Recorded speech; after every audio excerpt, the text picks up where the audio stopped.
नमस्कार दोस्तों, let's beat the competition channel में एक बार फिर से आप सभी का बहुत बहुत स्वागत है। जो आज का टॉपिक हम कवर करने जा रहे हैं, कॉन्स्टिट्यूशन स्टार्ट करने जा रहे हैं। तो हम समझने की कोशिश करते हैं कि कॉन्स्टिट्यूशन होता क्या है, कॉन्स्टिट्यूशन कहते किसको हैं, क्या है कॉन्स्टिट्यूशन। क्योंकि देखिए, अगर कॉन्स्टिट्यूशन को मैं बताना शुरू कर दूँ, उसका direct part one part two जो कि आता है, आप लोगों को पता भी होगा। जैसे part one the union and it's territory cover करता है, part two citizenship, part three में फंडामेंटल राइट्स वगैरह का जिक्र आता है हमारे संविधान में। लेकिन उससे पहले ये जान लेना ज़रूरी है कि संविधान होता क्या है। तो चलिए इधर उधर की बातें न करते हुए सीधा हम पॉइंट पे आते हैं।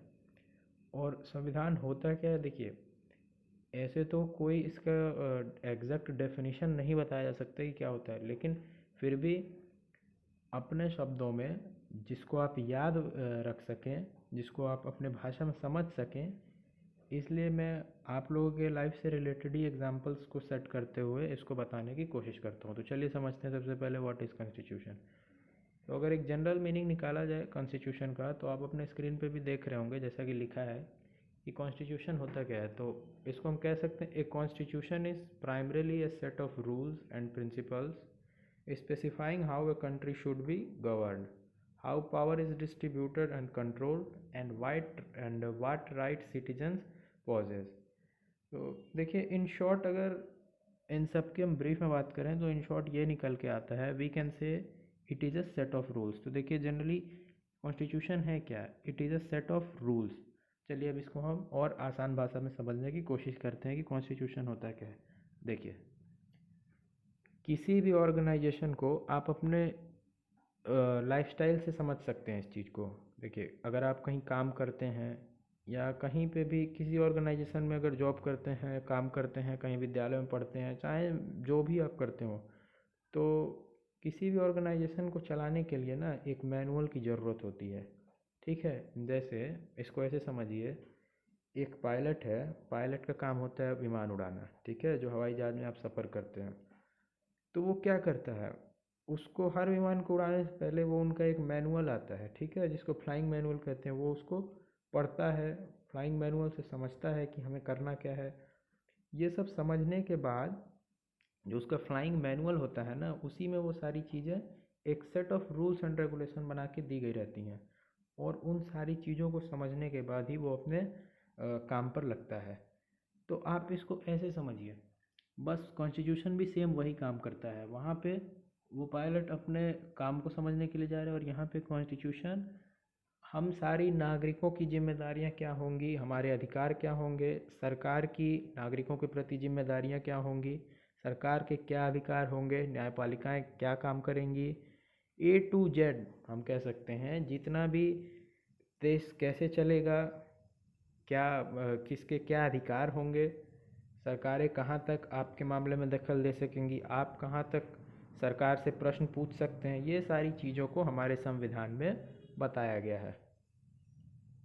ये सारी चीज़ों को इसमें लिखा गया है एक तरह से। तो अब बहुत लोगों को ये कन्फ्यूज़न हो सकता है कि देखिए, अब जैसे जब हम इसको पढ़ना शुरू करेंगे ना, तो आप लोगों को शायद ये कन्फ्यूज़न होगा कि पार्ट वन पार्ट टू ऐसे करके संविधान में या पॉलिटी में भी अगर आप पढ़ते होंगे, तो part one part two part three ऐसे करके पार्ट फोर करके दे रखा है, जिसमें पार्ट वन में यूनियन एंड इट्स टेरिटरीज आता है, पार्ट टू सिटीजनशिप है, पार्ट थ्री फंडामेंटल राइट्स आता है।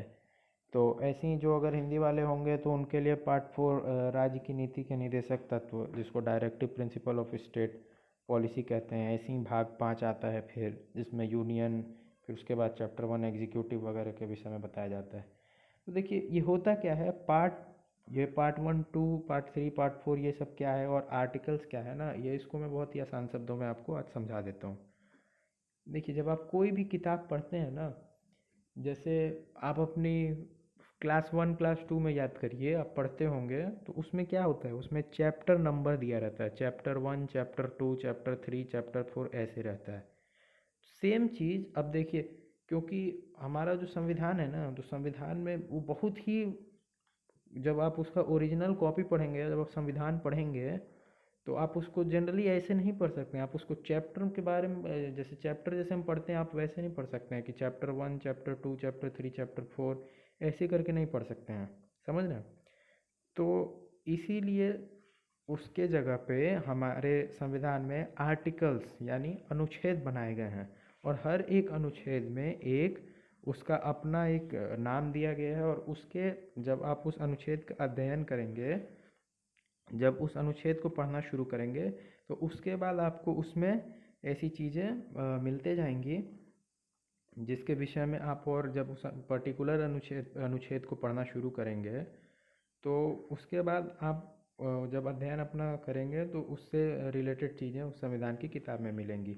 तो कुल संविधान में हमारे 22 भाग बनाए गए हैं और लगभग 395 अनुच्छेद बनाए गए हैं। प्रत्येक अनुच्छेद में उस विषय के बारे में जब आप अध्ययन करेंगे, तो प्रत्येक अनुच्छेद को पढ़ने, जब आप संविधान की किताब या उसको समझने की, पॉलिटी की किताब को समझने की कोशिश करेंगे, तो प्रत्येक अनुच्छेद के विषय में उस चैप्टर में दिया गया है कि वो क्या होगा क्या नहीं होगा। जैसे मैं एग्जांपल के तौर पे आपको एक इसका बताता हूँ। जैसे देखिए, पार्ट 1 में जो आर्टिकल 1 है वो आता है name and territory of the union. अगर इसकी हिंदी में बात करें तो संघ का नाम और राज्य क्षेत्र जिसको कहते हैं। ऐसे ही आर्टिकल 2 है एडमिशन और इस्टेब्लिशमेंट ऑफ न्यू स्टेट्स, नए, इसको हिंदी में अगर कहें तो नए राज्यों का प्रवेश या स्थापना।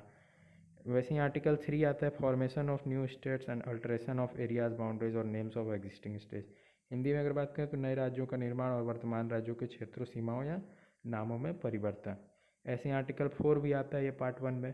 तो पार्ट 1 में क्या दे रखा है, भाग 1 संविधान का क्या है, the union and it's territories.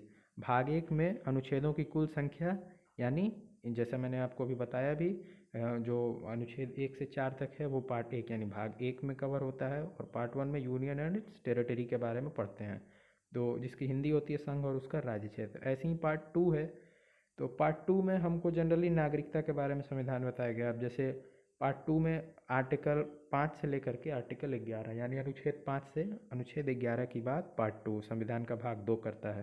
भाग 2 में जनरली किसकी बात की जाती है, तो जनरली पार्ट 2 में सिटीजनशिप यानी नागरिकता की बात की गई। जैसे आर्टिकल 5 हमें कहता है citizenship at the commencement of the constitution.